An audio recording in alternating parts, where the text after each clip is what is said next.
So the dust has settled on another Nintendo Switch Direct. We did a poll on the channel and I think the majority thought it was okay. Some people really loved it, and then about 45% were quite unhappy with what they saw, or potentially what they didn't see. Today though, let's put that all behind us. We're going to look at one of my favourite games on the Switch, regardless of the issues it's had, which is The Outer Worlds, and namely the new Peril on Gorgon DLC, as well as taking a look at the performance as they've updated the game to a new version. Does it still have perilously poor performance, or is it now the perfect port? Well, let's find out.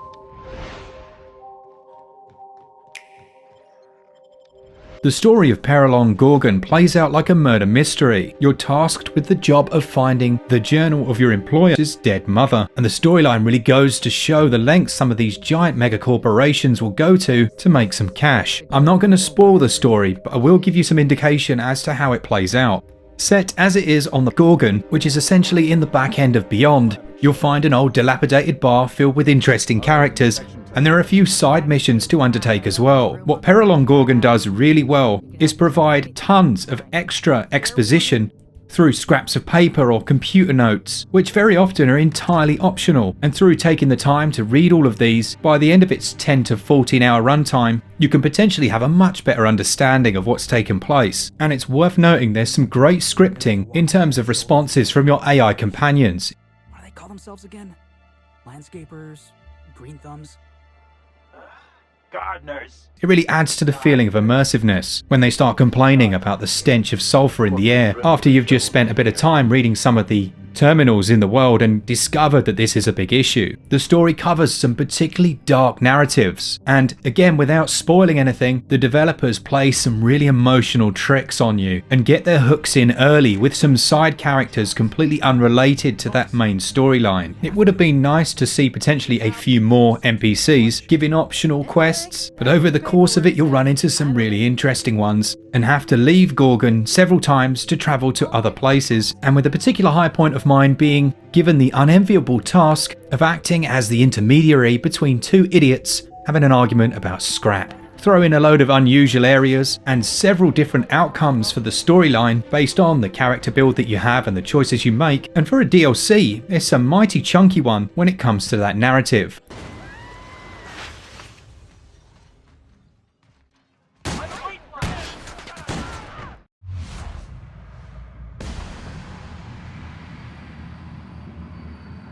As far as gameplay and controls go, well, it's classic The Outer Worlds. You control your character with the left stick, move around with the right, and you have the ability to slow down time, which again, depending on your character, allows you to pick off specific body parts of weaknesses. You can shoot an enemy in the face to blind them, or the leg to cripple them, and Gorgon features a few new enemies as well. There's a real heavy Marauder focus, which ties into the storyline, but there are a number of other native creatures which are downright terrifying. The planet's surface is a series of interconnected pathways, but there's quite a good amount of verticality here, with crisscross bridges going over the top while you go underneath, and lots of small hidden areas to find. As you'd expect, the DLC brings a few new weapons, and when I say a few, I mean 30. Absolutely unique weapons, as well as some truly delightful armor sets, 18 of which are made available through the DLC, and as someone that likes to play a stealth build, let's just say there's more than enough to cater for every different play style. As far as your character build will go, the level cap has now raised to level 33, and you'll find a number of new perks as well as flaws. Overall then, the DLC is quite a positive experience, but it's not all sunshine and roses. Firstly, you have to be really careful about how far you've progressed in the game, or at least make sure you've got an old save. If you've gone all the way to the end, you won't actually be able to access the DLC as it stands. So you're going to want to make sure that you've finished the mission Radio Free Monarch, and once done you'll find a new parcel on your ship. You'll need to go to it, access it, and then, well, it plays out. You'll see a cutscene and you can enjoy the DLC. The only real criticism you can level at it is that it doesn't introduce any real new mechanics. This is very much more of the same with a new storyline, almost acting as a brand new chapter. And personally, I don't have an issue with that at all. I think the storyline's engaging, and I've always enjoyed the gameplay, playing very much a stealth-based character and hacking anything I can lay my hands on. Where these games shine is through that narrative, and there are memorable characters here, as well as some epic moments. It's more of the same, but it's still fun. But the performance is slightly better than it was before, which we'll go into in the next section. As far as gameplay and controls, 17 out of 20, and the controls, which feature gyroscopic aiming, 17 out of 20.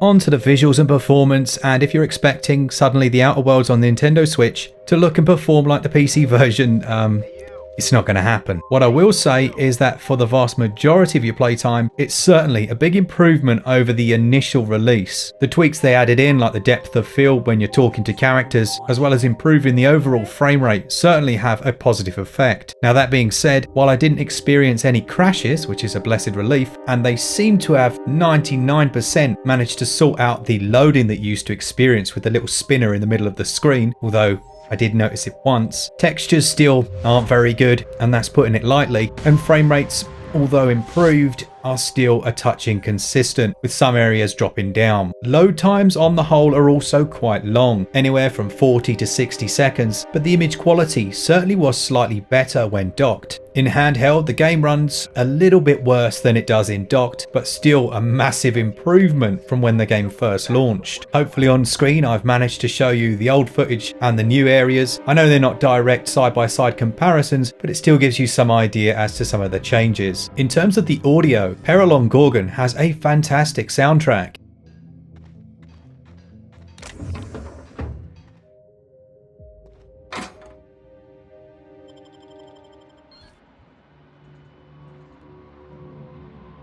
The new voice actors do a good job, but again, there's a technical issue here. I noticed when aiming down the sights of a sighted weapon like a rifle, the sound, music that is, would completely cut off. Music would play, aim down the sights, no music would play.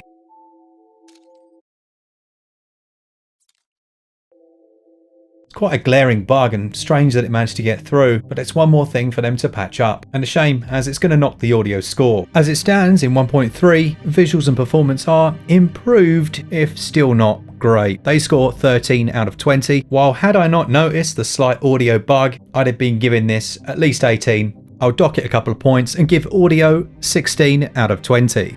The Peril on Gorgon DLC, which is the first of two I believe, actually offers surprisingly good value. It's £11.99, and if you find and do everything or just play the game at my kind of speed, you're looking at about 10 to 15 hours of extra content, as well as a load of new items and a higher level cap. Perhaps £9.99 would have been the perfect price point, but I don't think it's unreasonable. But make sure you have the 2.4 gigs it's going to take to install. I give value 16 out of 20.